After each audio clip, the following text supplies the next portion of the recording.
Good afternoon, everyone. Thanks to the Peace and Sport organization for the incredible privilege to be here with you all. And I have to say, it's very humbling hearing a lot of the stories that we've listened to from some of the other speakers, to hearing some of the things that you guys are using to address the societal changes happening in your countries is quite humbling. You might be wondering why a video game enthusiast is here at a sports conference, and it might seem like a funny thing.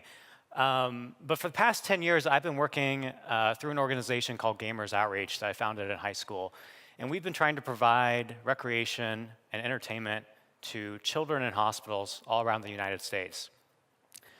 We specifically started working on this initiative after realizing there were a number of children that were going through long-term care that oftentimes couldn't access rehabilitative programs away from their bedside. Some of the patients we work with are in the hospitals for months and in rare cases years. And simply put, they're not able to enjoy some of the familiar pastimes that kids can normally access if they're able to get to playrooms or even participate in sports outside in the playground. And so, of course, for these children, we start asking ourselves, well, how can we translate some of the same values that exist in sports into the bedside environment and ensure that these children, perhaps that either have illnesses or some type of disability, aren't left behind?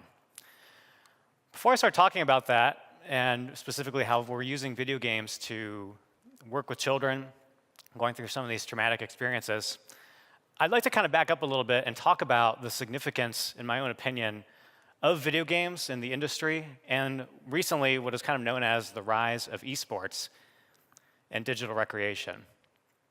This is a picture from a few years ago when I was a high school student. I competed in track and field throughout the United States. Growing up as a high schooler at that time, I was kind of born during a period of time where technology was just becoming proliferated. Desktop computers were becoming more and more mainstream in the United States. My own father was actually a computer science major, and so growing up, we always had access to technology around the household. So of course, video games were sort of a familiar pastime. And I use this personal example not to brag about any type of sports achievements, because they are, trust me, few and much humbler than some of the athletes we have here in our midst. But just to illustrate that I think we now live in a new paradigm where both sports and digital recreation coexist. Oftentimes when I was participating in regular sports, I got a lot of flack from my high school teachers and coaches who oftentimes looked at video games as sort of just a waste of time. But I never saw them as that. Stereotypically, video games are sort of seen as an antisocial activity. And you might think that a lot of people that play video games and a lot of young people growing up that enjoy this pastime are really just sort of a bunch of nerds in their basement. Well, to be honest with you, that's slightly true. This is my basement growing up as a youngster. I would always invite friends over to my house to play video games with each other. So you might think gamers today sit at home alone by themselves, only interacting on the internet. But in my own experience, that's actually quite the opposite.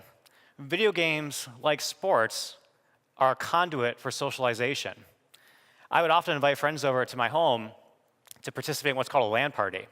Gamers would connect over what's called a local area network and be able to play games in the same room and even go out online together as a team to compete against other players from around the world.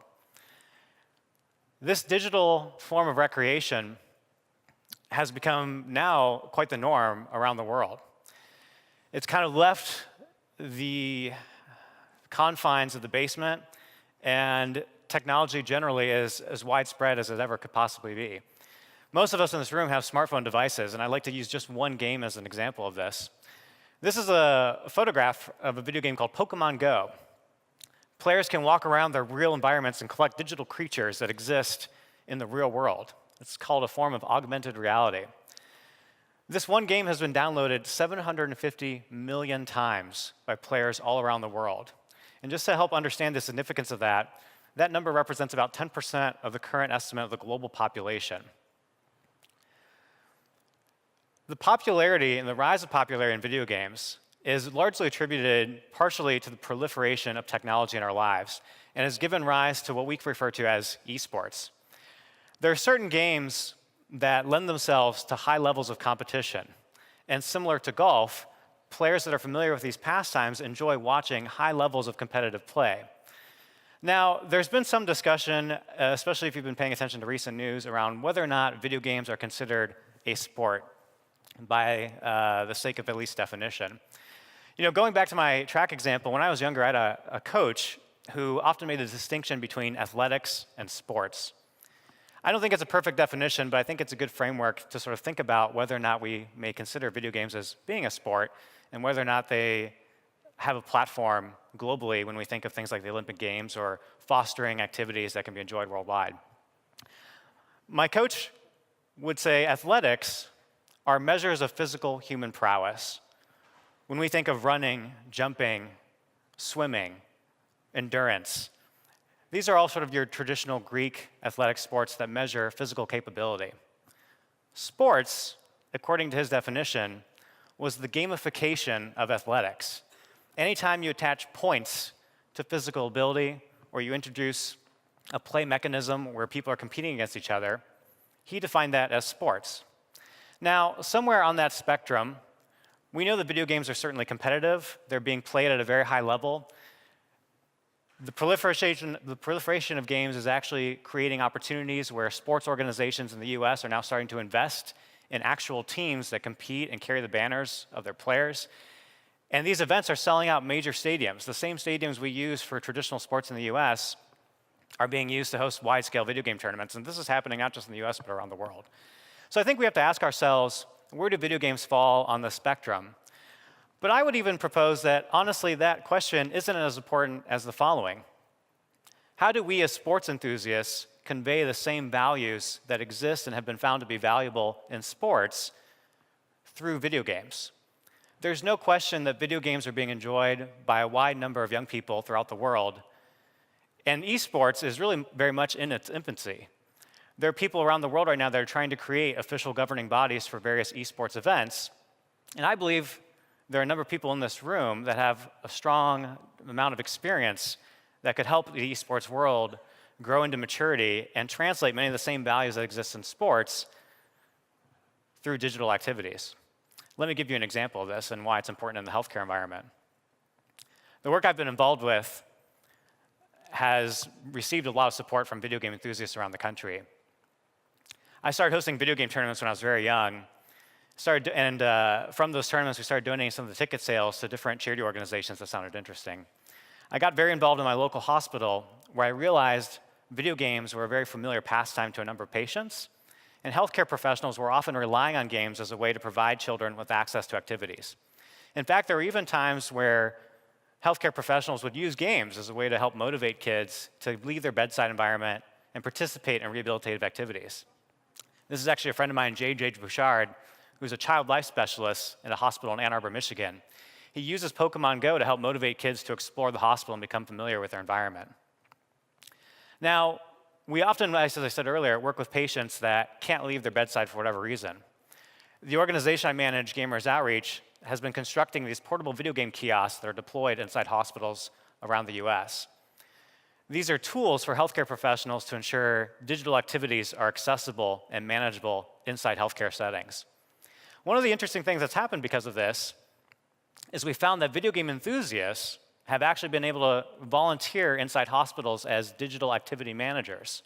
They're helping healthcare professionals go around, provide games to kids, solve minor tech problems, and they're even interacting with children, providing a sense of mentorship and play buddies, if you will, to help guide kids through the recovery process.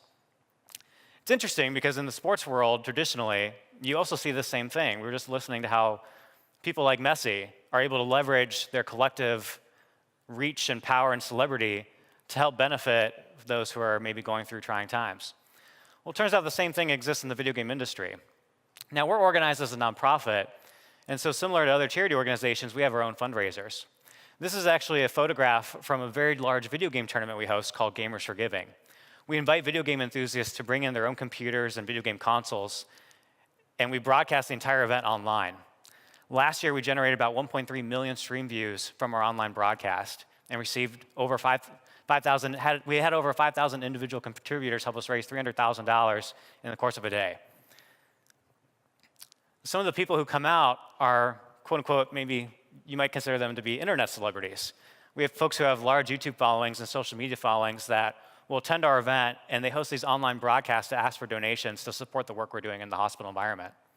This is a girl named May who made a donation to Children's Hospital Los Angeles. She built one of our gaming carts back a few years ago. And within 2 weeks of receiving this cart, a parent came forward, wrote us a check for $20,000 and said, please construct us more units. My child has brain cancer. She's playing video games all the time. This is one of the only ways that she's able to interact with friends or other patients or have access to activities. This is a well-known gamer named Mike Chavez who belongs to an eSports organization called Optic Gaming. He has hundreds of thousands of Twitter followers and similarly was able to raise money to build gaming carts for a hospital in Chicago.